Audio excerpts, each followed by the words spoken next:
Moray Rabotai, Shalom, Uvracha, la Mishnah dans Masechet Rosh Hashanah dit le 15 Shvat, c'est Rosh Hashanah la Ilanot. C'est le jour de l'an des arbres. Là-bas, la Mishnah, elle parle des règles qui concernent donc les plantes et les arbres. Ce n'est pas le sujet du jour, mais nous, on va parler d'autre chose. On va parler de la fête de Tou Bishvat, c'est la fête du 15 Shvat. Et il est écrit qu'il est recommandé, donc la bataille ce n'est pas obligatoire, mais plutôt il est recommandé que le soir de Tou Bishvat, on dresse une table sur laquelle on met toutes sortes de fruits. C'est quoi la raison donc de cette commémoration? La première des choses, Rabotai, c'est pour apprécier ce qu'il a créé à Kadosh Baruch Hu, ce qu'Hachem il a mis sur terre. Surtout quand on voit une telle table avec toutes sortes de fruits, toutes les couleurs, toutes les formes, tous les goûts, là on va dire Marabou Ma'aseh Hachem, regarde comme c'est beau ce qu'il a créé à Kadosh Baruch Hu. Ça c'est la première chose, c'est être reconnaissant vers Hachem et voir sa grandeur et bien sûr sa présence et que nous aussi on sente que Hachem il peut tout faire. Ça c'est la première chose. Et deuxième chose, c'est connaître et apprendre les règles, les lois des bénédictions. Parce qu'il est écrit, Asur la Adam, il interdit à l'homme de profiter de ce monde sans bénir Akadosh Baruch Hu. Mais bénir Hachem, donc il y a des règles. Quelle bénédiction qu'on doit faire? Et justement, on va essayer à la bataille de faire un résumé un petit peu donc, par rapport à ces bénédictions et aussi l'ordre qu'on doit respecter. C'est ce que tout le monde dit. C'est quoi le seder de la soirée de Tou Bishvat? Rabotai, je rajoute, c'est que il y a des livres dans lesquels il y a des, à part les brachot Baruch Ata Hashem qu'on fait, il y a aussi des ratzon, des vœux, des demandes qu'on demande à Hashem sur chaque fruit. Et ça aussi, encore une fois, Rabotai, quand on va lire ces passages, surtout si on arrive à les comprendre, là encore, ça va renforcer notre émouna à Kadosh Baruch Hu et on va apprendre à apprécier, être reconnaissant dans la vie. Alors, on va parler maintenant sur les bénédictions. Alors, on sait qu'il y a toutes sortes de bénédictions. Sur le pain, on fait Hamotzi Lehmin Ars. Bon, on n'entre pas dans les détails Rabotai. Il y a aussi la bracha de Mezonot. Quand on mange un des 5 céréales, on doit faire Boré Mene Mezonot. Quand on mange quelque chose qui pousse de l'arbre, on fait la bracha Boré Peraetz. Quand on mange quelque chose qui pousse de la terre, on fait la bracha Boré Peradama. On boit du vin, on fait Boré Peragefen. On boit de l'eau, on fait Shakol Nebidvaro. Tout ce qui ne pousse pas de la terre, de toute façon, la viande, le poisson, les œufs, le lait et tout, la bracha c'est Shakol Nebidvaro. Après, une fois, avant de manger, donc on doit faire ces brachot-là, et même après qu'on a mangé, il y a des brachot à faire, on parlera de ça à la fin du cours. Maintenant, c'est quoi la règle quand on a donc beaucoup d'aliments et on veut consommer? Alors on dit, on ne commence pas par celui qu'on veut, mais plutôt, il y a un ordre, il y a une règle à respecter. L'ordre est, la bénédiction qui prime, c'est Hamotzi Lehmin Ars. C'est-à-dire, on prend le pain, on fait la bracha dessus. La bracha qui passe après, si jamais on n'a pas de pain, c'est Boré Mene Mezonot. La bracha qui vient après, c'est la bracha de Boré Peragefen. La bracha d'après, c'est Boré Peraetz. Après, c'est Boré Peradama. Après, Sheakol Nehia Bidvaro. Ça veut dire, normalement, si j'ai fait Motzi, ça englobe tout. Je n'ai pas besoin de faire les brachot sur le reste. Mais on dit les fruits, quand ils viennent à la fin, c'est un dessert en fait. Mais sinon, pour les autres aliments, donc je fais mes zonotes, après je fais Boré Peragefen, après je fais Boré Peraetz, après je fais Boré Peradama, après je fais Sheakol Niabidvaro. Maintenant, sur les fruits de l'arbre, alors il y a des règles, il y a des priorités. C'est qu'on sait que au niveau des fruits, il y a des fruits qu'on les appelle les fruits d'Israël. C'est que quand la Torah, elle a parlé de la terre d'Israël, elle a dit, elle a glorifié la terre d'Israël en citant donc des fruits d'Israël. la Torah dit Eres hita ou sora, gefen ou tenaveremon, eres zetchem ou dvash.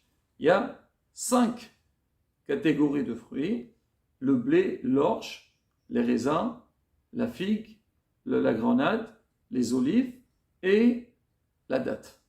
Alors maintenant, pour ça, nos sages, ils ont tranché, ils ont dit celui qui est plus proche au mot Eretz, alors il prime par rapport aux autres. Alors c'est quoi l'ordre? C'est les olives, c'est-à-dire si jamais j'ai tous les fruits d'Israël, je dois commencer par les olives. Si je n'ai pas d'olives, c'est les dattes qui priment. Si je n'ai pas les dattes, ni olives ni dattes, c'est les raisins qui priment. Si je n'ai pas ces trois-là, c'est la figue qui prime. Si j'ai aucun de tout cela, donc c'est la grenade. Maintenant, si je n'ai pas du tout les fruits d'Israël, et j'ai d'autres fruits qui poussent de là, alors je commence par celui que j'aime le plus.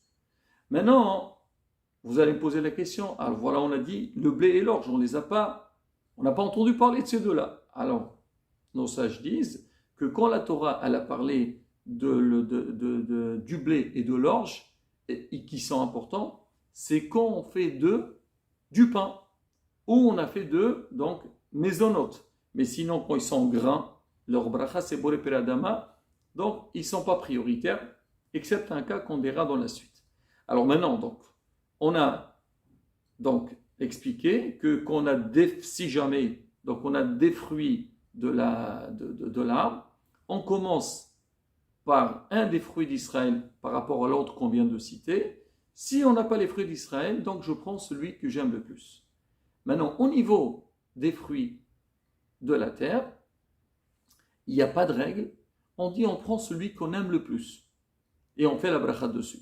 Maintenant, si jamais pour moi tout est pareil, alors je prends le blé en premier et s'il n'y a pas le blé, c'est l'orge. Je précise, Rabotai, quand je vais faire une bracha, par exemple, je fais boré peraetz, alors je ne répète pas la bracha sur les autres. Non, j'ai fait une fois et ça exempte tout le reste. Pareil aussi, boré peradama, je fais une bracha et elle va inclure tout adama que je vais manger après. Ça, Rabotai, concernant les brachot qu'on va faire, qu'on fait au début. Alors maintenant, la bracha harona. Alors à la fin, on dit de la même manière qu'il y a un ordre concernant les brachot de début, il y a un ordre aussi pour les brachot de la fin. Donc on a dit, donc mezonot, gefen, aetz, adama, shakol. Alors maintenant, par exemple, je mange des mésonotes, alors à la fin, je dois faire ala mihya vers ala kalkala. Si j'ai bu du vin, je dois faire ala gefen ou ala pereha gefen. Si j'ai mangé des fruits d'Eretz Israël, je fais ala es ou ala pereha es. Si j'ai mangé des fruits qui ne sont pas d'Israël, ou un autre élément qui ne pousse pas de la terre, à la fin, je dois faire boré nefashot. Maintenant, on dit que si jamais j'ai mangé quelque chose sur lequel je fais mes onotes, j'ai bu aussi du vin et j'ai mangé aussi un fruit d'Israël, à la fin, je n'ai pas besoin de faire 3 brachot différentes. Je peux faire dans une seule bracha, j'englobe les 3 sortes. Par exemple, je fais comme ça. Ala meh ala kalkala, ala gefen ala pera gefen, ala es ala pera etz. Je suis l'ordre comme au début, donc mes onotes, gefen, etz, et je les englobe les 3 dans la même bracha. Maintenant, dans le cas où j'ai mangé, donc c'est ce que je viens de citer, et j'ai mangé aussi les fruits qui ne sont pas d'Israël. On a dit sur eux, on doit faire la bracha boré nefashot. Alors, on ne fait pas boré nefashot, parce que quand j'ai fait ala es ou al pera etz, j'ai englobé tous les fruits qui poussent de l'arbre. Je n'ai pas besoin. Maintenant, si j'ai mangé donc un fruit qui pousse de la terre, on a dit boré peradama au début et boré nefashot à la fin. Et moi, je vais faire aussi ala mehya, ala gefen pera gefen, ala es al pera etz. On dit dans ce cas-là, il faut faire boré nefashot avant. Pourquoi on ne fait pas boré nefashot après? C'est la bracha qui a englobé ces 3 aliments-là. On a dit que Adama c'est à la fin. On dit non, parce que quand j'ai fait ala ars ala perot dans ma bracha, j'ai englobé tout ce qui pousse de la terre.